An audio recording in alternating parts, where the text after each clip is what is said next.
네, 삼성전자 주주 여러분들 안녕하세요. 김프로입니다. 오늘 주말에 영상 보시는 분들 많으실 것 같아서 오늘은 월요일 미리 준비하는 관점에서 말씀을 드리려고 토요일에 지금 방송을 켰고요. 빠르게 핵심만 말씀드리는 시간 가져보겠습니다. 먼저 어제 미국에서 7월 고용보고서가 하나 나왔는데요. 그런데 그 결과가 꽤 충격적이었어요. 이 비농업 고용이 2만 3천 명이 줄었습니다. 시장은 8만 5천 명이 늘어날 거라고 봤었는데 정반대로 나온 거예요. 실업률도 4.1%까지 올라왔고요. 이 미증시도 한번 같이 확인을 해보면 나스닥이 어제 1.3%의 상승으로 마감을 했습니다. 고용이 나쁜 소식으로 나왔는데 증시는 왜 올랐을까요? 그 이유는 이 금리에 있습니다. 고용이 나쁘게 나오면 연준이 이 금리를 더 빨리 더 크게 내릴 수가 있다는 그 기대감이 커지게 됩니다. 그러면 시장이 나쁜 소식을 오히려 좋은 소식으로 받아들이게 되고 나스닥이 이렇게 강하게 오르면 당연히 월요일 삼성전자도 갭상승으로 출발할 가능성이 높아지는 거죠. 근데 물론 이게 마냥 좋은 소식으로만 받아들일 수는 있는 건 아닙니다. 이렇게 고용이 실제로 줄었다는 건 경기가 둔화되기 시작했다는 이 신호로 또 받아들여지기 때문에 지금은 금리 인하 기대감으로 시장이 오르고 있지만 이 흐름이 계속된다면 시장 분위기가 경기 침체 우려 쪽으로 넘어갈 수도 있다는 거예요. 그러니까 월요일에 갭 상승으로 시작을 한다고 해서 무작정 추격 매수하시기보다는 이 상승이 얼마나 힘있게 이어지는지 그걸 먼저 확인을 하시면서 대응을 하셔야 합니다. 그래서 오늘은 월요일 갭 상승 가능성과 그 안에서 우리가 어떻게 신중하게 대응을 해야 하는지 차트랑 같이 미리 정리를 해드리겠습니다. 영상 끝까지 집중해서 봐주시고요. 예유 되시는 분들은 구독하고 좋아요도 한 번씩, 댓글로도 삼성전자 화이팅 한 번씩만 달아주시면 감사하겠습니다. 먼저 이번 주 흐름부터 짚고 갈게요. 이번 주 초까지만 해도 삼성전자가 21선 근처까지 회복을 하면서 반등을 시도하고 있었거든요. 그런데 목요일에 미국의 AI 인력 이탈 소식과 샌디스크의 실적 쇼크가 겹쳐지면서 하루 만에 6%가 넘게 하락을 하고 말았습니다. 이 급락으로 회복하고 있던 이동평균선들 아래로 다시 뚫고 내려간 건데요.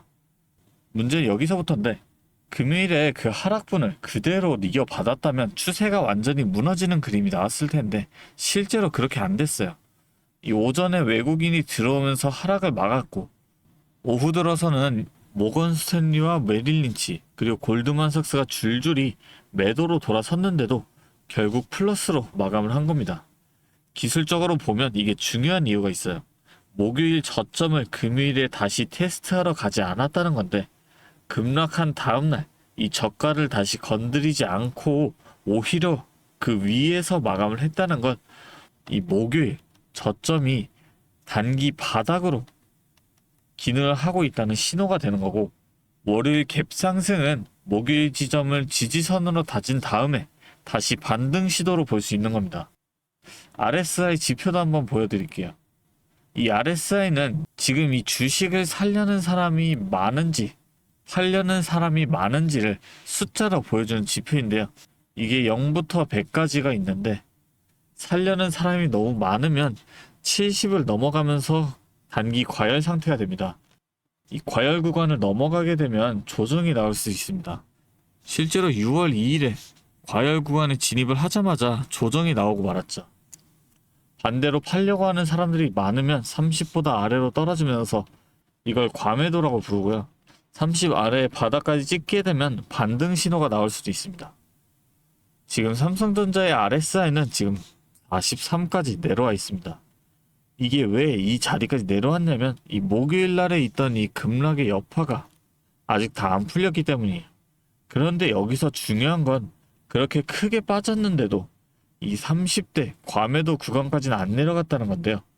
고속도로의 제한 속도가 70이라면 지금 43의 속도로 달리고 있는 거라 아직 여유가 많이 남은 상태라고 할 수 있죠. 이 정도로 여유 있는 자리에서 출발을 하는 거라 바로 과열 부담으로부터의 걱정할 상황은 안 될 수 있다는 거죠. MACD로 같이 보겠습니다. 이 MACD는 지금 오르고 있는 힘이 세지고 있는지 약해지고 있는지를 보여주는 지표인데요. 막대가 위로 올라가기 시작하면은 상승 추세, 이 아래로 내려가는 힘이 강해지면은 하락 추세라고 볼 수 있습니다. 삼성전자의 MACD는 2달 동안 넘게 하락 추세였다가 최근에 플러스로 전환을 한 겁니다. 목요일에 그렇게 빠졌는데도 금요일 MACD가 여전히 플러스 구간을 유지를 했어요. 이게 왜 중요하냐면 단기 충격은 분명히 있었지만 그 밑에 깔린 이 추세의 힘 자체는 아직 꺾이지 않았다는 거고, 이 흐름 위에 월요일 갭상승 소식까지 나온 거예요. 근데 갭상승으로 시작을 한다고 무조건 이 힘으로 이어지는 건 아니니까 개장 이후에 MACD 막대가 더 커지는지를 확인하면서 대응을 하셔야 하는 거예요. 수급도 짚고 가겠습니다. 지금 이 삼성전자의 외국인 지분율이 16년 만에 최저 수준까지 내려온 상태인데요. 근데 이게 회사에 대한 확신이 떨어져서 판 게 아니라는 분석이 나오고 있어요. MSCI 신흥국 지수를 추종하는 글로벌 패시브 자금이 이 벤치마크 비중을 맞추기 위해서 기계적으로 매도한 영향이 크다는 거예요. 금요일 오후에 메릴 린치, 골드만삭스, 모건 스탠리가 다시 갑자기 매도로 돌아선 것도 이런 기계적인 리밸런싱 흐름의 연장선일 가능성이 있다는 거죠. 그러니까 지금 중요한 건 이 외국인 매도가 언제 멈추고 순매수로 전환이 되느냐인데, 월요일 갭상승 자체가 그 전환의 시작인지 아니면 잠깐의 반등인지는 월요일 오전 이 외국인의 수급을 직접 봐야 확인이 되는 거예요. 이렇게 변동성이 큰 시장에서는 주가가 한 방향으로만 쭉 가는 게 아니거든요. N자형 파동을 그리면서 움직이는데, 분봉으로만 봤을 때도 올라가고 눌리고 다시 올라가고를 반복을 하는 거예요. 그러면 우리가 취할 수 있는 이 전략은 명확해지는 거죠. 이런 눌리는 구간들에서 담아 두셨다가 반등이 나오는 이 지점에서 일부를 정리를 하시는 걸 반복하시면 됩니다. 이렇게 하시면 위에서 물려 계셨던 분들도 평단을 낮춰가실 수가 있고, 아직 안 들어가신 분들도 이 구간마다 나눠서 접근을 하시면 훨씬 여유있게 자리를 잡으실 수 있는 거죠. 물론 이 주식시장에서 정확한 타이밍과 이 가격 예측은 불가능합니다. 결국 돈은 스스로 판단을 해서 벌어가셔야 하기 때문에 이 내용을 믿고 판단하시는 건 직접 내리셔야 한다는 거죠. 그런데도 혼자서 하시는 게 좀 힘들다, 어렵다 하시는 분들도 계시더라고요. 기회는 옵니다. 절대 포기하지 마세요. 전 이런 반등이 나와준다면 수익을 실현해야 한다는 그 생각에는 변함이 없습니다. 왜냐? 이런 변동성장에서는 계속 홀딩해가는 중장기 매수 관점이 아니라 차익 실현의 기회로 봐야 한다는 거예요. 물론 이건 제 관점이니까 의견 한 개 정도로만 봐주시고, 그럼에도 같이 대응을 해보고 싶다 하시는 분들만 위에 있는 이 번호로 삼성이라고 2글자 적어서 문자로 보내주세요. 그러면 제가 이 문자 확인하는 대로 제가 보는 이 대응 시점을 같이 공유해 드릴 겁니다. 제가 오랫동안 이 시장을 보면서 느낀 게 하나 있는데, 정보가 없어서 손해를 보시는 분들보다 이 정보는 이미 다 갖고 있는데 혼자서 판단을 하다가 타이밍을 놓쳐서 손해를 보는 사람이 훨씬 더 많다는 겁니다. 주식판이 늘 그렇습니다. 이 손절을 못해서 대부분 무너지는데, 막상 그 상황에 본인이 처하게 되면 아무도 손절을 못합니다. 실제로 큰 하락 전에는 이 큰 상승들이 있었는데, 4년간의 미국 상승장이나 20년 만에 코스피 상승장, 그리고 지금은 또 이렇게 돼버리니 아무도 손절을 못합니다. 그냥 오르기만을 기도하는 상황을 만들어버리는 거죠. 주식의 역사는 늘 이걸 반복해왔습니다. 지나고 나서 보면 말로야 쉽죠.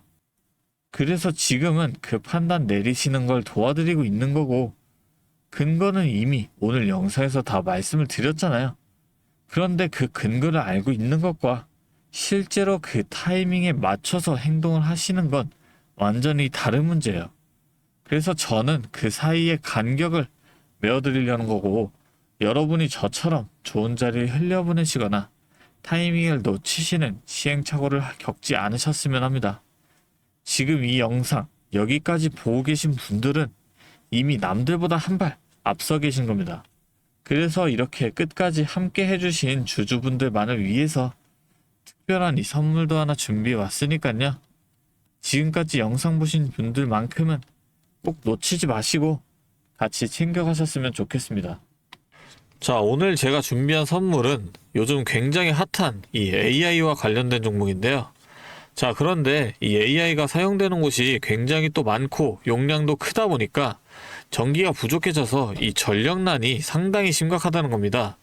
이게 어느 정도냐면 이 데이터 센터가 쓰는 전기량이 우리나라 전체 사용량의 2배가 넘는다는 거죠. 그래서 이 데이터 센터 기업들이 가장 먼저 해결해야 하는 숙제가 바로 이 전력난을 해결하는 겁니다.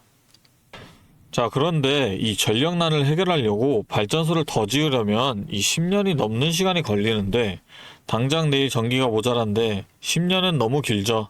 그래서 오늘 가져온 게 가상발전소인데요. 이 가상발전소는 정부와 기업도 큰 관심을 보이는 핵심 사업이라는 겁니다. 그러면 이 가상발전소는 뭘까요? 실제로 발전소를 짓는 게 아니라 여기저기 흩어져 있는 전기들을 네트워크로 묶어서 하나의 발전소처럼 통합 관리하는 시스템인데요. 예를 들어서 전기차 배터리에 남은 전기를 전력망에 다시 팔아서 수익을 낼 수도 있는 겁니다. 이런 식으로 전국의 남은 전기들을 AI가 모아서 마치 하나의 거대한 발전소처럼 운영하는 거죠. 사실 지금까지는 전기를 절약해야 한다 이렇게만 생각했잖아요. 그런데 이 조건 자체를 바꿔버린다는 겁니다. 이 발전소를 무작정 지을 수 없다면 있는 전기를 얼마나 효율적으로 쪼개서 쓸 수 있느냐가 핵심이 된 거예요. 이게 바로 이 가상발전소가 앞으로의 시장을 지배할 수밖에 없는 이유가 되는 겁니다. 이미 테슬라에서는 일본에서 가상발전소 사업을 전국으로 확대했고요. 우리나라 정부도 제주도에서 이미 시범 사업을 운영하는 중이죠. 결국에는 이 가상발전소, 즉 VPP 사업이 미래의 핵심 사업으로 자리 잡을 수밖에 없는데요. 제가 이 중에서도 무려 5년 전부터 이 가상발전소를 준비해온 특정 종목 한 가지를 가지고 왔습니다. 이 기업은 다른 경쟁사들이 이제 막 가상발전소 사업에 뛰어들 때 이미 5년 전부터 대기업들과 인프라 구축을 마쳤고 범용성 또한 한 가지에 묶여 있는 게 아니라 아파트, 상가, 공장, 그리고 전기차 충전소까지 서로 다른 에너지를 컨트롤하는 독보적인 통합제어 기술을 이미 갖추고 있다는 겁니다. 다시 말해서 에너지 효율을 뽑아내는 기술력이 시장 평균보다 이미 30% 이상 앞서고 있다는 평가를 받고 있어요. 그렇다면 올해 2026년 분산에너지 특화 사업이 본격화되면 어떻게 될까요? 이 기업의 소프트웨어가 전국에 깔리게 되는 압도적인 점유율을 예상해 볼 수 있겠죠. 그렇다면 우리는 남들보다 한 발 앞서서 이 수익의 길목을 지키고 있어야 큰 수익을 가져간다는 겁니다. 자, 제가 지금 정말 공들여서 분석한 이 종목 정말 궁금하시죠? 지금 화면에 보이시는 이 번호 010-3436-7531로 선물이라고 2글자 적어서 문자 보내주시면 제가 확인하는 대로 분석한 리포트와 함께 종목명까지 바로 공유해드리도록 하겠습니다.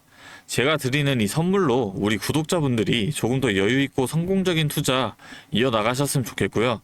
지금까지 긴 영상 시청해주셔서 감사합니다. 김프로였습니다.